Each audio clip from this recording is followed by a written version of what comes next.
And welcome to the first of our new Uni Book Clubs. We're the team behind UniReads and the Newman Book Club Twitter page as well. And today we decided to meet to discuss the first book I know we've all been glued to, which was Paula Hawkins' Girl on a Train. So I was just going to do a quick intro to it if you hadn't read it yourselves. So it was a psychological thriller and a global bestseller. And we thought this was a good book to start with because hopefully we would form some strong opinions on the characters and just go a bit deeper as to whether we liked the plot or didn't like the plot, and actually find out what it was that really got us enjoying the book. So we were going to discuss all three of the female characters. So the book kind of flips between three narrators, Rachel, Anna and Megan. I won't go too much further into that in case you haven't read it. But the first character we're going to discuss is Rachel. So first of all, we noticed a few links to Gone Girl, for example. So Amy Dunn in that, she's quite an independent woman. She sleeps with a fair few men and cheats on her husband. So we found that quite similar to Rachel as well. She's independent, but men were her weakness. So first of all, I suppose, what do we think about her kind of being stuck to her ex-husband, I suppose, and still in love with him, but at the same time trying to be independent? I mean, did we find that annoying? Did we think it kind of held her back as a character? I mean, I'm interested to know more. Well, it's a difficult one because if she wasn't so attached to Tom, then there wouldn't be much of a story. Because then you wouldn't tie in the links with her stalking, if you like, him and Anna, and the whole thing about her kidnapping the baby. But at the same time, it got a bit tiring. Just a bit, because it was like repeating the same story, if you like. It's an ongoing thing, but the same things keep cropping up and keep getting repeated. But then you also want to feel sorry for her because she obviously is still so in love with him, and her whole life revolved around him and their life together. And then when she goes into the story about her not being able to have children, and how now he's just all of a sudden got a new baby with Anna, you just feel so much emotion towards her. And it's probably a lot more relatable for other women that are going through the same thing, because it would make you depressed. And then obviously in most cases depression turns to alcohol, and then that makes her an alcoholic, which is just a whole row of bad and things that are just not going well for her. And you just, as a reader, you do feel sorry for her. But towards the middle, as you said, it does get a little bit more repetitive, and you're like, right, come on, okay, you're down, but pick yourself back up, carry on, and like when she lost a job and then she didn't tell a flatmate, like you never know, a flatmate could have helped her and there could have been something there, But then without that, she wouldn't have taken those train journeys to make up as if she was still going to that job, so she wouldn't be going past her house. So I feel like the fact that she has lost her husband through him cheating with Anna, it caused her to go into a downward spiral and become an alcoholic, which then made like a kind of domino effect for the other events.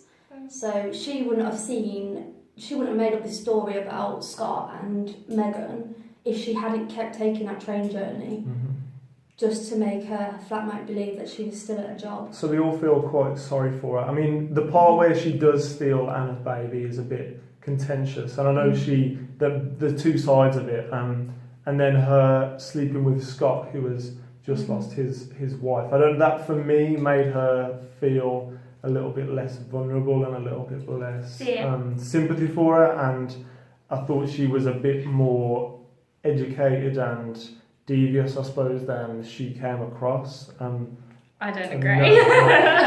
No, I don't agree with that. I think it made me feel, on one hand, happy for her, and the other hand, quite bad for her. Yeah. And I feel like Scott wanted to do it. Yes, because he had just lost his wife and his girlfriend and the person he loved. But on the other hand, he wanted somebody to also want him, just like how Rachel wanted somebody to want her. Yeah. They were both in such a depressed state that they were both drunk, and yes, they were both hurting, but yet they found happiness within each other. Yeah. And the way that Scott dealt with it afterwards, I just totally disagree with, but we'll talk about that later. But I think for Rachel, she found that happiness within Scott and within the whole lie about Meghan and how she knew her. Yeah, that was bad of her, but it led her to this happiness, and that then drove her to want to find out the truth, want to find out why, and then that led her to the path of recovery. Which side were you? Did it make you feel more sorry for it or less sorry for it? Rachel. Sorry. Yeah, Rachel. So whether her sleeping with Scott and being a bit sadistic, I suppose, and a bit and going and stealing her ex-husband's wife's baby and not leaving alone, did it make you have more sympathy or less sympathy? I didn't have. That kind of brought my sympathy down. Yeah. Because it's not right. They did it out of false pretenses. Like, if Meghan didn't go missing, she didn't get involved, she would never have slept with him. Yeah. And I just feel like they did it because they were so desperate to be wanted. And I do agree with like the whole happiness side of it. Like, she did find a moment of happiness with him, but afterwards it was literally just like how he treated her afterwards was just appalling. Yeah. And then that happiness is straight away just taken away from her. Does it say something about men in general in nowadays that certain people do have kind of superiority complexes over women, and that they're still not equal? Did this novel, I suppose, reinforce them? It did for me. Yeah, definitely. The male gender roles within this are very typical. Very alpha male. Yeah, Tom, treats women appallingly. He cheated on his wife, got with a new lady, cheated on her, but also controls each woman throughout different stages, lying to them. And as we found out, he controlled his parents as well, which led them to want to disown him. Yeah. But then as well with Scott, it said that he's got anger issues and that he scares Meghan, which is then shown through Rachel. So we don't get to see much of Meghan and Scott together through Meghan's eyes, but more of Rachel's. And then as well with the therapist, he's controlling as well, in the sense that he takes advantage. Yeah, he takes big advantage of her, but he doesn't let go of Meghan. As much as he says, right, this is it, this is the last time, he goes back and back again. And then when she shows up at his house, he doesn't say no. He says no, but he doesn't really mean no. Yeah. But I think the male roles in this are very stereotypical, but relate so much to modern day men. Sorry, Phil. Do you think like by the end, the females kind of take a bit of control by... Yeah. Because obviously... They kill him. Anna and Rachel kill Tom, and then Scott...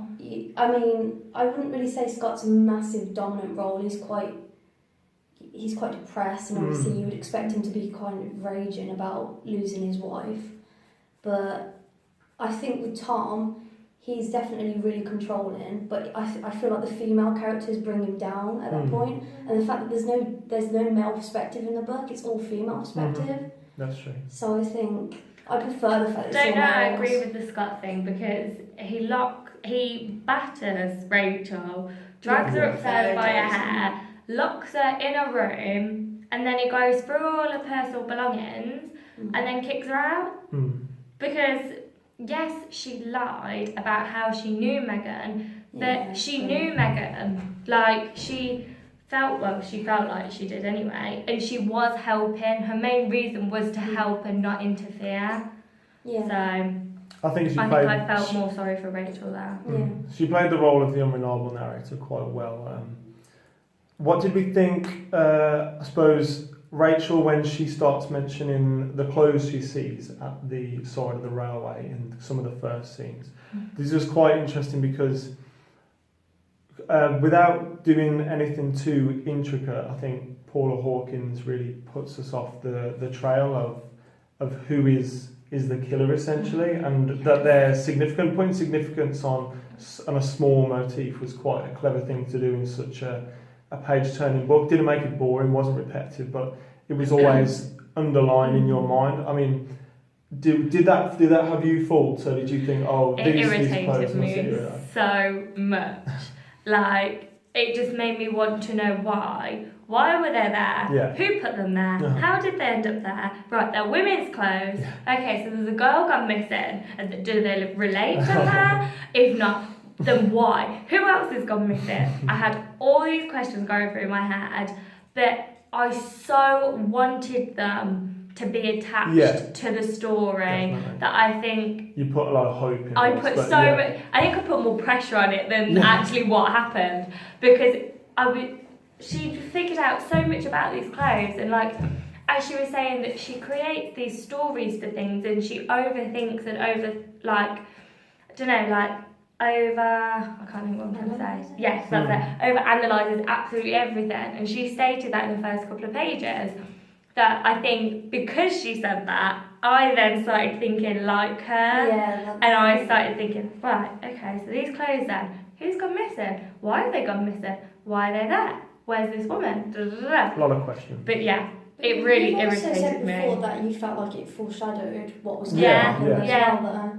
Yeah, it did foreshadow, I think, Yeah. because she did say about obviously being a woman and stuff like that, and then we figure out obviously Megan's gone missing. Yeah. But what did you feel about the clothes? Did it irritate you as much as it irritated me? No, it didn't irritate. I just think what you said before, that I feel like it just foreshadows a girl going missing because, as you said, she particularly identifies the clothes as women's. So and the fact that they're on the side of a rail track where they're isolated and alone, you kind of get the feeling that a girl it's something bad's going to happen to a woman, which it does. So. And it was next to the tracks as well, wasn't it? Exactly, It was under the bridge. Yeah. So, moving on, I suppose, to Anna. I mean, the final scene is quite telling, where Rachel has killed Tom, essentially, and Anna twists the corkscrew in, sorry. So, we mentioned gender roles earlier about how the men seem to be physically dominant as well as verbally dominant, I suppose. So, Kamal is verbally dominant of Megan, for example. Did you think that there was some satisfaction in the end, not from a kind of killing the bad guy point of view, but from a point of women being more empowered? Or did you think it was quite a superficial thing? I suppose that here's this big change and this big empowerment, and then it's just through violence rather than education or intelligence. Did you feel the kind of empowered by that, or did it make you feel like the women were still just a little bit superficial, a little bit still unempowered, really? I do feel like that because they've done it through aggression and anger rather than, as you said, through education. And although obviously with a dominant female, I mean male, especially Tom, I don't think you could really get through to him through education, to be honest. That's very true, yeah. So I feel like maybe that was the best way to stop him, because he has killed before. So I guess you have to kind of fight violence with violence in that situation.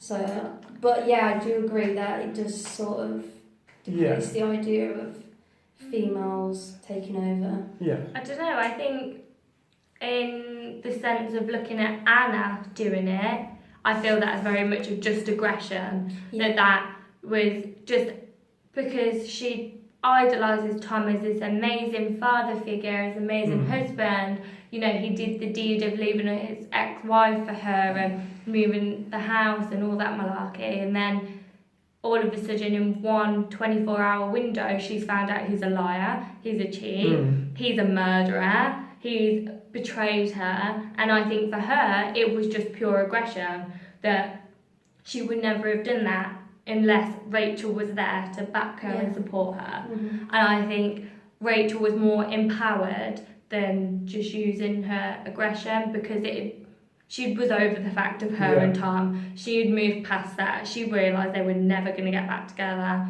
She'd moved on and had a bit of a fling with Scott, but moved on from that. So I think her was more educational and more thought through, and more she realised the fact that this is never going to end. He could get arrested and that would be that, but that was it.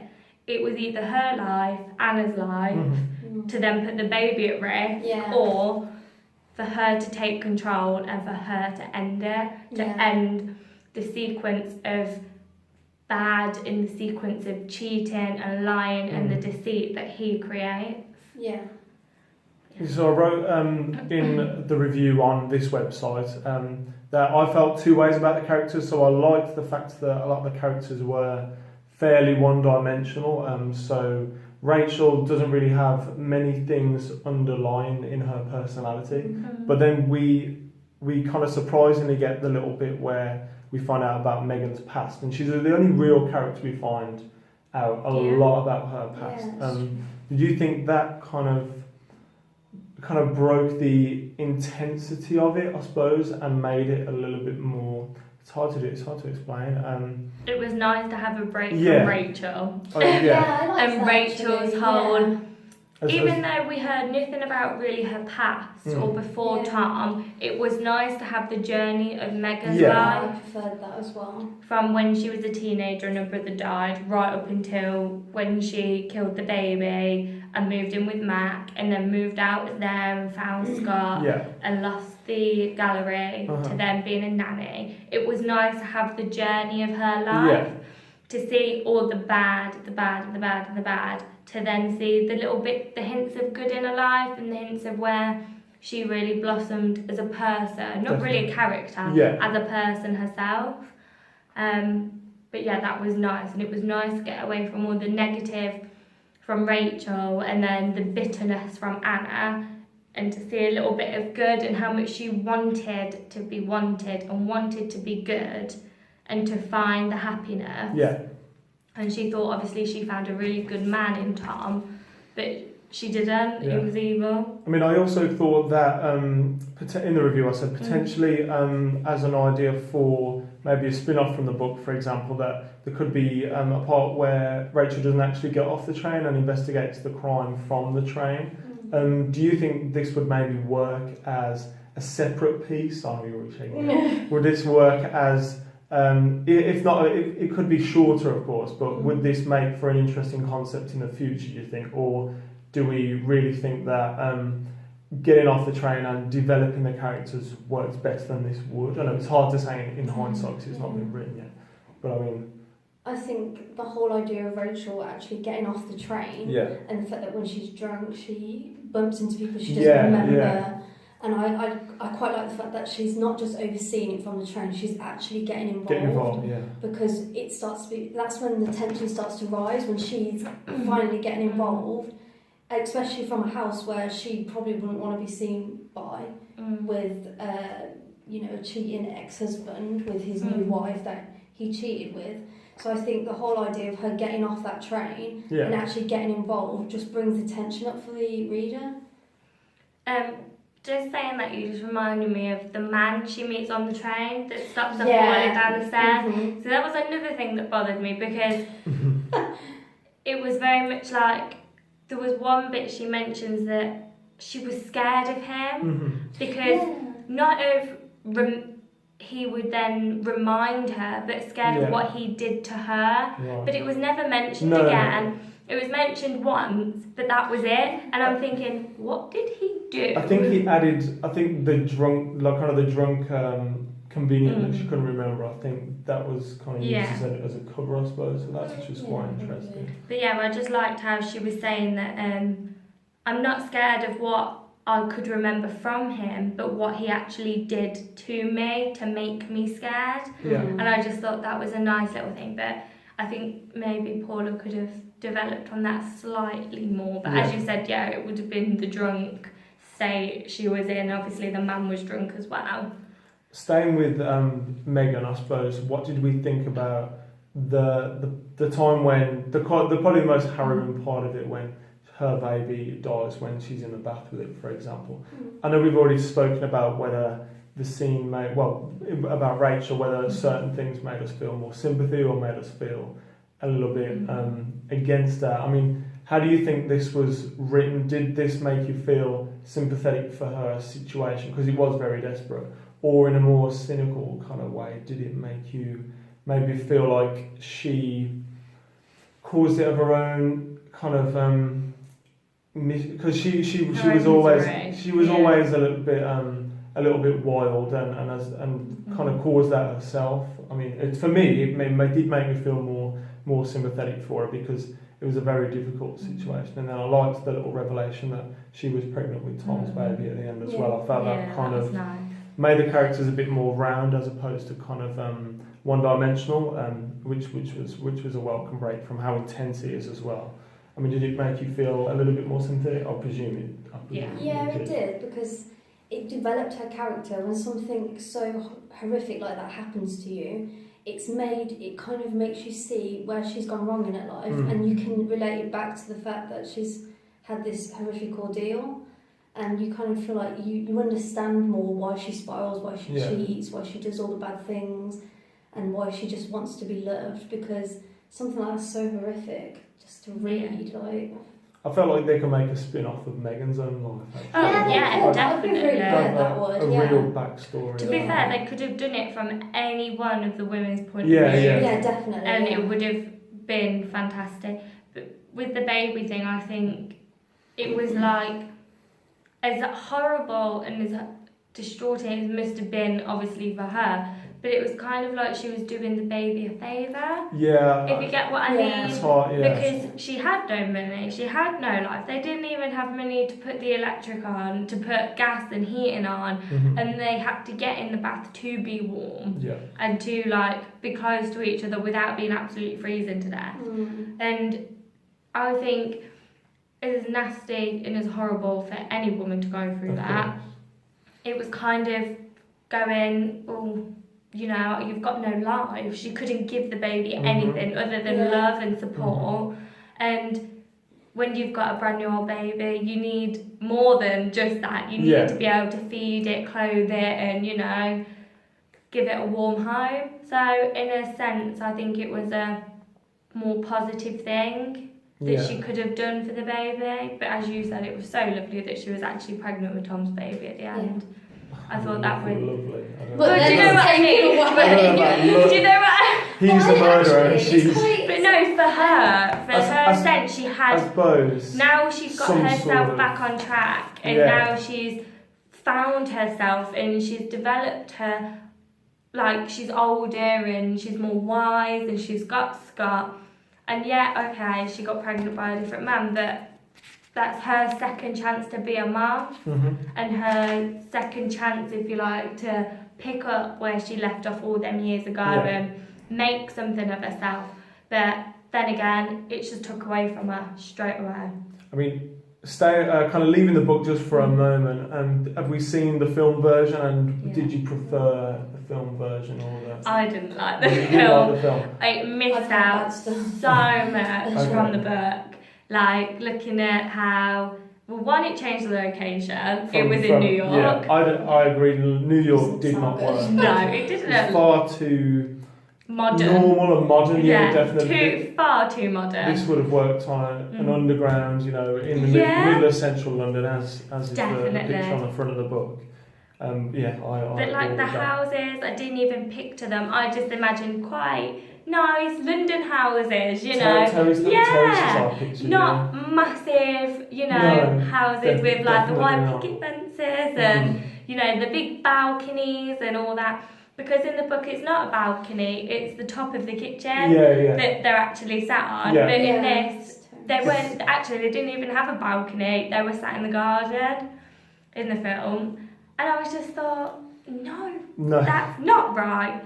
And how close the track was to the houses I didn't picture it like that. I pictured it more of a long distance thing. Oh, okay. See, I pictured it as terraced houses, kind of a long garden on an angle. And then you were at the back. At the bottom, it's back into it, Oh, I don't know. But I didn't like it. I don't think I'll watch it. I just think that it missed out a lot of details. It missed out how Tom had previously lied about his family to both Rachel and Anna. It missed out. It focused more on the sexual relationship between Anna and Tom than an emotional one that the book does, as well. Where Megan and Scott's is very sexual based, but it doesn't really get the emotion in there. So I think it was more crude, if you like, than the actual book is. But films over exaggerate things, don't they? Yeah. So we've been going for about 25 minutes, folks. I think you've probably heard enough of us for one sitting anyway. This is going to be the YouTube channel for UniReads. The other little clips are separate questions that we asked each other last week, I believe it was. And this is just for anyone who doesn't really want to watch the whole thing and maybe just wants a little bit of kind of an interview style thing. We'll also have interviews with Chloe's mum and boyfriend on here, and I might even draft some of my family in there as well. But as far as that goes, we're running a second book club on our lean next week as well, which we're not sure whether we'll film yet. We'll probably do the snippets from it and then get a list of points under here. I've got all the points that we made today anyway, so they'll all be on the website as well if you wanted to run your own book clubs. And yeah, that's it from all of us. So thank you very much for watching. See you soon. Thank you. Bye.